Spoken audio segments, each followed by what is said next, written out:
Welcome to Faith in 5, a weekly video devotional designed to discuss practical spiritual concepts in 5 minutes or less. I'm your host, Mark Vandella. So one of my favorite parts of Christmas is setting up the Christmas tree. It always has been, because it's the first thing we typically do when it comes to this time of the year, and it sets up the whole season. But one of the other things that I love about it, as a kid, we had this really unique kind of weird tradition. So my parents were friends with a group of people. They did some like progressive dinners like people back then did, right? And their friends of this progressive dinner group would come over and they would rate people's Christmas trees. And so I know it sounds fun, but it also sounds kind of weird that somebody would come over with a clipboard and a sheet and they would mark you down or they'd give you points for different things on your Christmas tree. And as a kid, I thought it was hilarious. I thought it was a ton of fun. And as a family, we would always throughout the year scheme on ways that we would add things to our tree to try to get points, and things that we would make sure we didn't have on the tree so we didn't lose points. And really, the system was pretty rigged. There was no way you could do well. But as a family, we just had a blast adding weird things to our tree. I remember one of the people in the group that would rate you owned like a fitness facility, and so we hung like a racquetball, and we hung a Christmas ornament racket, but the racket was the size of an ornament and the ball was normal. So we got marked down because you can't actually play racquetball with an ornament-sized racket and a full ball. One of the other people owned a boat company, and so we had all these boat-themed things. Like we had ornaments of Santa water skiing and things like that, and we would either get marked down or bonus points, and it was just a blast. And I tell you all that because setting up the tree is one of those things that kind of sets the season in motion. And as a kid, and even now, we always look at these ornaments and we reflect on what the meaning of the ornaments. A racket ball doesn't necessarily have that much meaning, but most of us have at least an ornament or two that are baby's first Christmas, or couple's first Christmas, or a gift from a grandmother, or something like spaghetti noodles that your kids put together on yarn. And all of those things have value and have meaning. This year in our Christmas series, we are going to try to take a childlike faith look at the story of Christmas. As adults, sometimes we get overwhelmed with all the parts and pieces. I got to set up the tree this year, and we're having all the people over. We got to make all the food. This year, I want to step outside of that and look at the exciting things that come with the season and look at them through a different lens.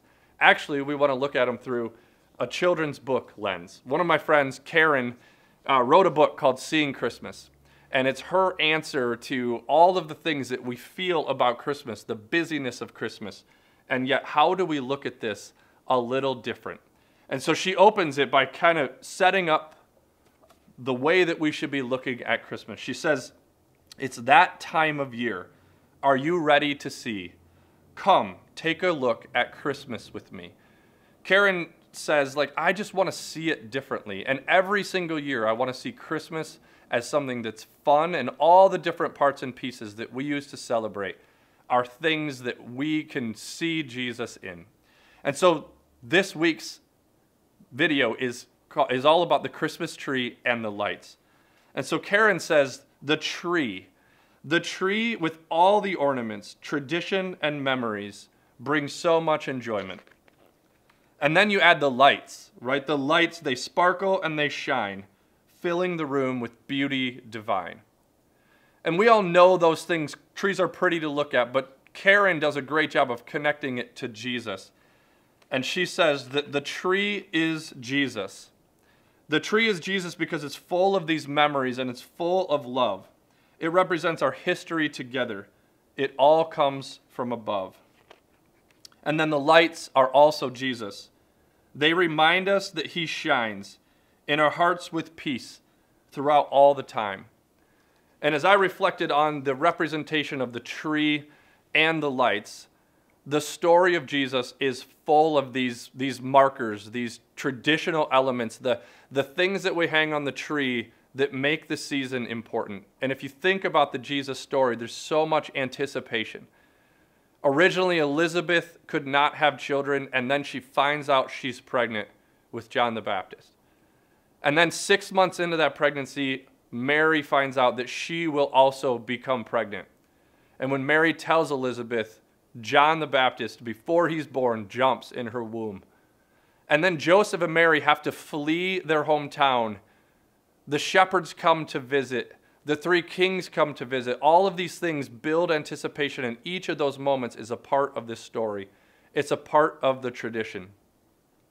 So this year, as you hang you set up your Christmas tree, you hang the ornaments, and you wrap it with lights, take time, pause, reflect on the memories of each thing that happens that have led you to here. The anticipation of the season, the time with family, the time with your kids.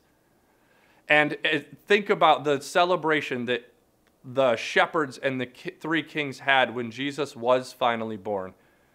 For me, I always check the lights first, but then at the end, after you decorate it all, that moment of plugging the lights in, it's like that Chevy Chase moment of, lights. This year, as you do that, reflect on the excitement of Jesus showing up here, of God caring enough about our earth that he sent Jesus to be here among us. And the verse I want to leave you with is Luke 2:13 through 14. It's simple. The angels' choir rejoiced. Glory to God, peace on earth. This year, give your Christmas tree setting up moment meaning, and look for the places that Jesus shows up in those traditions in your life. And live out this whole holiday season looking for places that you can see Jesus in the season. Thanks for watching Faith in 5. If you like what you see, please like and share. If you're interested in making a donation to our ministry, please click the link below.